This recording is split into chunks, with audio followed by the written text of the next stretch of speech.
fumbled that bag crazy. I don't even know what more you can even say about Shannon, bro. I mean, from a possible $100 million deal to now, who knows where he's going to end up now as far as another network. Can he go back to FS1? Maybe. I mean, they fired Skip.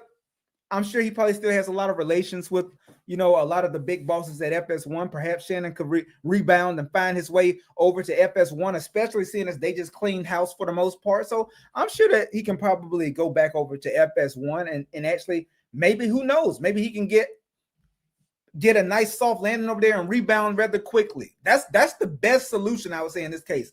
And I would assume he would have a lot more leverage over there at FS1 as well, because they need someone with that kind of star power that Shannon Sharpe has. So perhaps this could ultimately end up being a blessing in disguise for Shannon Sharpe. Maybe he can take this firing from ESPN and use this as leverage at FS1. FS1 doesn't have any stars who are anywhere near as big as Shannon Sharpe. So perhaps he can rebound, land on his feet, and just pick up where he left off with FS1.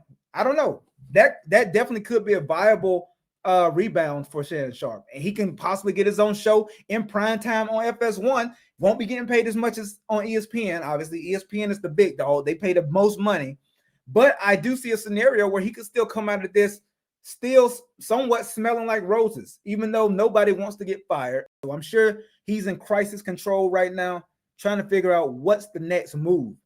And if I'm Shannon Sharpe, and if I just got fired by ESPN today, my first course of action would be to reach out to those bosses at FS1 and see if they're interested in having a sit-down meeting, see if we can maybe come to an agreement